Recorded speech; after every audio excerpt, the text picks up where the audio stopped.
नमस्कार दोस्तों, एक बार फिर से स्वागत है आप सभी का आपके अपने YouTube channel maths by Gajendra Singh पर। दोस्तों, एक नए सवाल के साथ हम आए हैं और सवाल है x की पावर 6 प्लस x की पावर 4 प्लस x की power 3 plus x equal to 0 और हमें x के मान निकालने हैं। कौन कौन से ऐसे मान होंगे जिनसे यह वैल्यू 0 हो जाएगी। तो हम देखो क्या करते हैं, पहले यहाँ से एक बार के लिए x ले लेते हैं कॉमन। जब मैं x कॉमन लूँगा तो यहाँ से x की पावर बचेगी 5 प्लस यहाँ पर x की पावर 3 प्लस यहाँ पर x की पावर 2 प्लस x की पावर 1 इक्वल टू 0। मतलब ये चीज़ कब 0 होगी, या तो x 0 होगा या ये पोर्शन 0 होगा। तो एक मान यहाँ से मिल गया कि x इक्वल टू 0। पहले इस x को 0 के बराबर करेंगे तो एक मान तो होगा 0। ये 0 नहीं है तो ये 0 होगा। तो फिर से x की पावर 5 प्लस x की पावर 3 प्लस x का स्क्वायर प्लस 1, इसको सॉल्व करेंगे तो देखो ये 0 होगा तो इसको 0 के बराबर करेंगे। इसको सॉल्व करने के लिए मैं पहले इन दोनों में से अलग अलग कोष्टक बना लेता हूँ। x की पावर 5 प्लस x की पावर 3 प्लस ये x square plus 1 equal to 0। यहाँ से मैं x की पावर 3 ले लेता हूँ कॉमन, तो यहाँ से होगा x की पावर 2 प्लस 1 और ये x की power 2 plus 1 as it is. इन दोनों में से x की पावर 2 प्लस 1 कॉमन आ गया तो ये हो गया x की पावर 3 प्लस 1। अब ये दो हो गए कि या तो ये 0 होगा या ये 0 होगा। हम x स्क्वायर प्लस 1 को 0 के बराबर कर देते हैं तो x स्क्वायर प्लस 1 0 होगा। ये 0 कब होगा, जब x स्क्वायर इक्वल टू -1 होगा और x स्क्वायर इक्वल टू -1 है तो x इक्वल टू होगा √-1। √-1 क्या होता है, आयोटा। तो यहाँ से ये प्लस माइनस की वैल्यू मिलेगी √-1। तो ये x के दो मान मिलेंगे, प्लस का आयोटा, एक x का मान मिलेगा माइनस का आयोटा।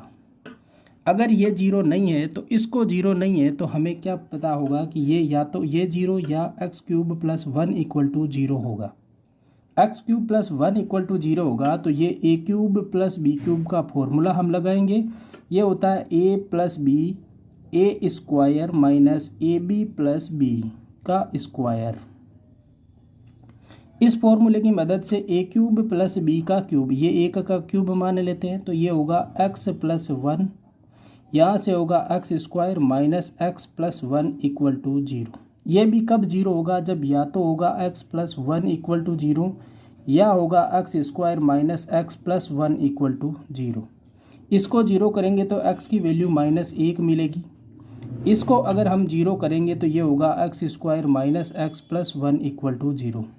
द्विघात समीकरण बन गया है तो a की वैल्यू 1, b की वैल्यू -1 और c का मान 1।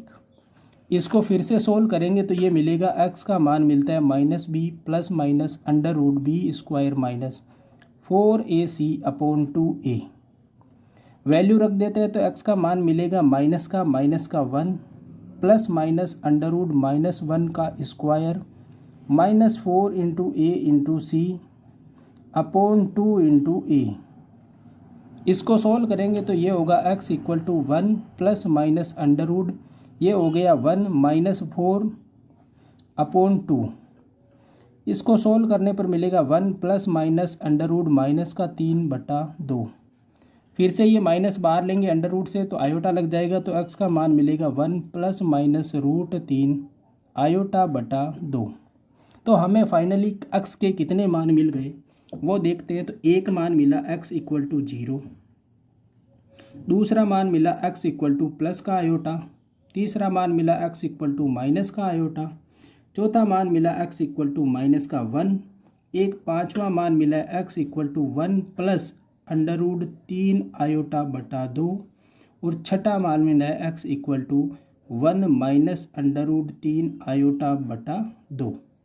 तो ये मान अपने x के हैं। इन मानों की वजह से x की पावर 6 प्लस x की पावर 4 प्लस x की power 3 plus x equal to 0 होता है।